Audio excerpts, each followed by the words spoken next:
नमस्कार दोस्तों, हमेशा प्लैनेट की बाहर से जितने भी चीज है, चाहे वो एक मीटोराइट हो या एक ब्लैक होल हो, इन सब से हमारा प्लैनेट पूरी तरह तबाह हो सकता है। लेकिन अगर एक नीडल, एक सुई जिसे हम सिलाई में इस्तेमाल करते हैं, वो अगर लाइट की स्पीड से हमारे इंडिया में गिरता है तो क्या होगा? तो हमारे साइंटिस्ट ये कहते हैं कि आज के टाइम पर ऐसा कोई भी चीज नहीं बन सका है जो कि लाइट की स्पीड से ट्रेवल कर पाएगा। लेकिन फिर भी मान के चलो कि एक नीडल, उसे लाइट की स्पीड दिया जाए तो वो हमारे भारत देश में टकराता है, तो ये कितना खतरनाक हो सकता है आज आपको पता चलेगा। तो हमारे प्लैनेट से बाहर जो बड़ा सा पत्थर घूमता है उसे हम मीटोराइट कहते हैं। और वो मीटोराइट जब हमारे प्लैनेट के एटमॉस्फेयर में घुसता है और वहीं पे जल कर राख हो जाता है, उसे हम मीटियोर कहते हैं। और जो हमारे धरती में टकरा जाता है उसे हम मीटोराइट कहते हैं। जैसे कि आज से 66 मिलियन साल पहले एक मीटोराइट हमारी धरती में टकरा जाता है, जिसके चलते डायनासोर पूरी तरह विलुप्त हो गए। लेकिन पॉइंट ये है कि इस मीटोराइट की स्पीड बहुत ही धीमा है लाइट की स्पीड से। जो मीटोराइट आज से 66 मिलियन साल पहले हमारी धरती में टकराया था, उसका speed 60 to 69,000 kilometre per hour था। लेकिन अभी इमेजिन कीजिए कि हमारे इंडिया के साइंटिस्ट अचानक से ये रिपोर्ट दे देते हैं कि एक छोटा सा चीज स्पेस से हमारी और लाइट की स्पीड से टकराने वाला है, जिसका साइज एक नीडल की जितना होगा या फिर एक रेत का छोटा सा टुकड़ा का जैसा होगा। तो ये कितना खतरनाक साबित हो सकता है, ये उसकी स्पीड के ऊपर डिपेंड करेगा। एग्जाम्पल के लिए एक कार ले लो। अगर ये कार 50 किलोमीटर पर आवर की स्पीड से एक इंसान के साथ टकराता है तो वो इंसान बच जाता है। लेकिन 60 किलोमीटर पर आवर से टकराने पर उस इंसान की मौत हो सकता है या फिर गंभीर चोट भी लग सकता है।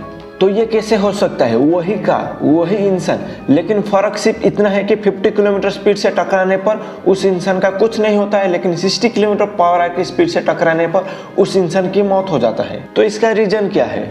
रीजन है स्पीड। ज्यादा स्पीड से ज्यादा एनर्जी निकलता है, जिसके चलते उस इंसान की मौत हो जाता है। तो ठीक यहाँ पर एक नीडल जिसका साइज 35 मिलीमीटर है और एक सैंड उसका साइज 5 मिलीमीटर है, और दूसरी ओर 66 मिलियन साल पहले एक मीटोराइट जिसका साइज 10 किलोमीटर है। तो आपको क्या लगता है, इन दोनों साइज की चीजों से कौन ज्यादा खतरनाक साबित हो सकता है?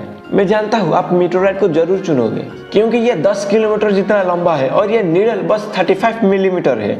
ये नीडल हमारे एटमॉस्फेयर में घुस जाने के बाद पूरी तरह जल जाएगा। लेकिन ऐसा होने वाला नहीं है, क्योंकि यहाँ पर साइज मैटर नहीं करने वाला है। क्योंकि एक नीडल और एक रेत का टुकड़ा लाइट की स्पीड से हो हमारे एटमॉस्फेयर में अगर घुसेंगे तो वो नहीं जलेंगे, बल्कि ये स्पीड ऑफ लाइट से ट्रेवल करने से उसकी परमाणु की घटना बंद हो जाएगा, बल्कि वैसा ही वो हमारे एटमॉस्फेयर में घुस जाएगा। तो यहाँ पर स्पीड एकलौता खतरा नहीं है, बल्कि खतरा तो काइनेटिक एनर्जी है। तो काइनेटिक एनर्जी क्या कहता है ना, जब कोई एक ऑब्जेक्ट स्पेस से धरती में आता है तो उसकी स्पीड से उसकी वेट बढ़ जाएगा।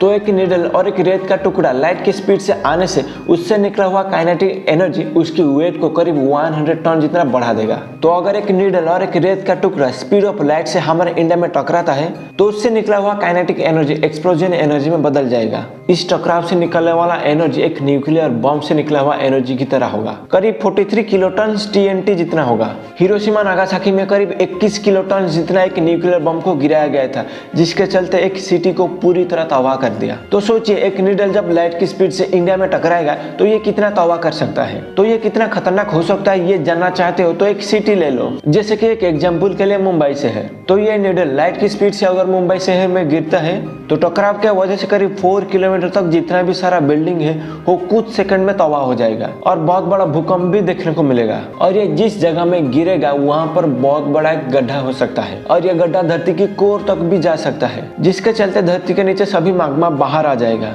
और इस मैग्मा का टेम्परेचर बहुत ही ज्यादा होगा, जिसके चलते प्लैनेट की सरफेस में कोई भी जिंदा नहीं बच पाएगा। लेकिन कुछ फिजिशियन ये भी मानते हैं कि बहुत ज्यादा काइनेटिक एनर्जी के वजह से नीडल प्लैनेट को छेद के दूसरी ओर बाहर चला जाएगा और ये इतना तेजी से निकल जाएगा कि एक इंसान को पता तक भी नहीं चलेगा। बस एक पलक झपकाने से ये हो जाएगा। लेकिन उससे थोड़ा सा भूकंप हो सकता है, लेकिन ज्यादा बड़ा नहीं होगा। लेकिन ये नीडल लाइट की स्पीड से लैंड के ऊपर ना गिर के एक इंसान के ऊपर गिरता है तो क्या होगा? तो उस नीडल से निकला हुआ काइनेटिक एनर्जी उस इंसान को पूरी तरह खत्म कर देगा। उस एनर्जी से बच पाना नियरली इम्पॉसिबल है। उसे पता भी नहीं चल पाएगा कि आखिरकार मेरे साथ क्या हुआ। ये इतना तेजी से गुजरेगा कि उसकी बॉडी पूरी तरह ब्लास्ट हो जाएगा। लेकिन ये नीडल जमीन में ना गिर के, एक इंसान के ऊपर ना गिर के समंदर में गिरता है तो क्या होगा? अगर जानना चाहते हो तो चैनल को नीचे सब्सक्राइब करके रखना, क्योंकि मैं इसके ऊपर एक कंप्लीट वीडियो बनाने वाला हूँ। तो फ्रेंड्स आज के लिए इतना ही, और ये वीडियो कैसा लगा कमेंट में बताना, और वीडियो अगर अच्छा लगा है तो वीडियो को लाइक और शेयर जरूर कर देना। तो आज के लिए इतना ही, हम फिर मिलेंगे नेक्स्ट एक वीडियो में। तो तब के लिए keep learning, keep growing and save water. जय हिंद,